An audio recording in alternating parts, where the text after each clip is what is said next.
पर्यन्तां वंदे गुरु परंपरां।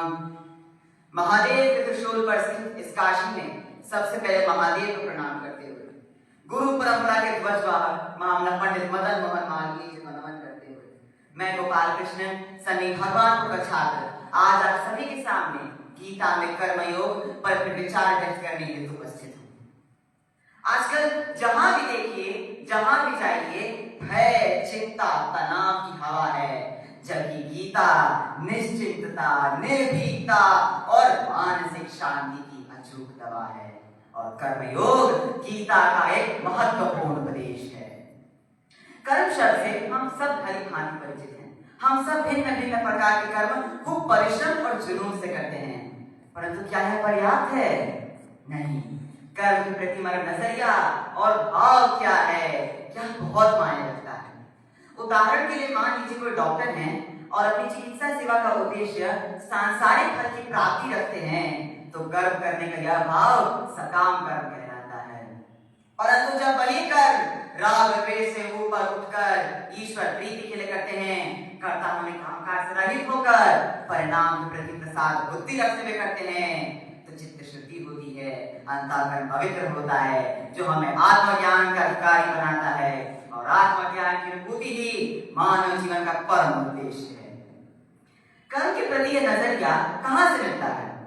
भगवान गीता में कहते हैं, स्वल्पमप्यस्य धर्मस्य त्रायते महतो-भयात्। अर्थात इस कर्म योग रूप धर्म का थोड़ा सा भी साधन मनुष्य को जन्म मृत्यु रूप महाभय से भी रक्षा कर लेता है, और संसार में इससे बड़ा कोई भय नहीं।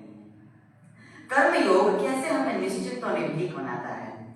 भगवान कहते हैं, कर्म करते समय हमारी बुद्धि बिल्कुल स्पष्ट हो, उसमें कोई भ्रम न हो, और हमारा कर्तव्य और अधिकार क्या है यह हमें अच्छे से पता होना चाहिए। इसलिए वह गीता में कहते हैं, कर्मण्येवाधिकारस्ते मा फलेषु कदाचन मा कर्म फल हेतुर्भुः मा ते संगोऽस्तु कर्मणि। अर्थात कर्म करने में तेरा अधिकार है, उसके फल में कभी नहीं। तो कर्मों के फल का हेतु मत हो, अर्थात कर्ता होने के अहंकार से रहित रहो, और कर्म न करने के प्रति तुम्हारी आसक्ति न रहे। कर्म करते समय हमारी मनस्थिति कैसी हो? भगवान कहते हैं गीता में, योगस्था कुरु कर्माणि संगम त्यक्त्वा धनंजय सिद्ध सिद्ध्यो समो भूत्वा समत्वं योग उच्यते। अर्थात ऐसा व्यक्ति अपने सिद्धि अस्थिति में समान भाव रखते हुए फलासक्ति को त्याग कर योग में स्थित होकर कर्तव्य कर्मों को करता है। कर्म फल के प्रति समान भाव ही योग कहलाता है, और वही योगी कर्म बंधन से मुक्त हो जाता है और जन्म मरण के चक्र से आजाद हो जाता है। कर्म योगी का व्यक्तित्व कैसा होता है? सुखी या दुखी? भगवान गीता में कहते हैं, राग द्वेष अभियुक्तैस्तु विषयानि प्रियैश्चरन् आत्मवश्ये विधेहि आत्मा प्रसादमधिगच्छति प्रसादे सर्व दुःखानां हानि तस्योपजायते प्रसन्न चेतसो याशो बुद्धि प्रतिष्ठते।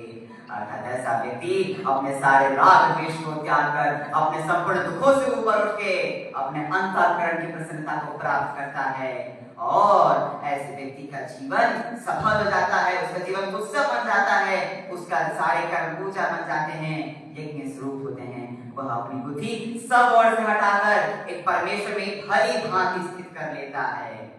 भगवान गीता में कहते हैं, यतः प्रवृत्तिं भूतानां येन सर्वमिदं ततं स्वकर्मणात्मभ्यर्चत् सिद्धिर्विन्दति मानवः। अर्थात ऐसा व्यक्ति अपने स्वाभाविक कर्मों के द्वारा उस परमेश्वर की पूजा करके परम सिद्धि को प्राप्त करता है, और उसे अपने अंतःकरण के स्वरूप का बोध हो जाता है। ऐसे व्यक्ति से समाज को क्या मिलता है? उनका जीवन लोक मंगल के कार्य से परिपूर्ण होता है, परंतु उनका सबसे बड़ा योगदान है यद्यदाचरति शेषा तत्तदेवेतरो जनः स यत् प्रमाणं कुरुते लोकसदनुवर्तते। अर्थात उनके जीवन से समाज को सत्प्रेरणा का प्रकाश मिलता है। जैसे महामना पंडित मदन मोहन मालवीय जी, जिनके जीवन से हमें सबसे सुंदर और सहज उदाहरण मिलता है कर्म योग का, जिनके सिद्धाश्रम में आज हम सभी को उपस्थित होने का सौभाग्य मिला है। अंत में यही कहना चाहूंगा कि ब्रह्मा येन कुलालवन्यमेत ब्रह्मांड भांडोदे, विष्णु येन दशावतार गाने क्षिप्तो महासंकटे, रुद्रो येन कपालपाणिपुटके भिक्षाटनं कार्यतः, सूर्यो भ्राम्यते नित्यमेव गगने तस्मै नमः कर्मणे। ब्रह्मा विष्णु महेश स्वयं जगत के पालन के लिए अपने कार्य में लगे रहते हैं। सूर्य चंद्रमा पृथ्वी वृक्ष वनस्पतियों ने आज तक आराम नहीं किया, आज तक अपना कार्य नहीं छोड़ा। अगर वायु क्षण के रुक जाए या सृष्टि नहीं रहेगी, या सृष्टि नहीं रहेगी। जीवन पर्यंत चलने आपका बाला, आपका हृदय धड़क धड़क के आपसे कह रहा है, नसों में दौड़ने वाला खून आपको प्रेरणा दे रहा है। स्वयं भगवान आदेश दे रहे हैं, चलाई बेटी अर्थात कार्य करते रहो, कार्य करते रहो। मुझे इस ब्रह्मांड के अणु अणु कण कण प्रत्येक परमाणु से गीता का संदेश मिलता है कि अपने कर्तव्य कर्मों का पालन करो, अपने कर्तव्य कर्मों का पालन करो। धन्यवाद। नमो नमः। अगले प्रतिभागी हैं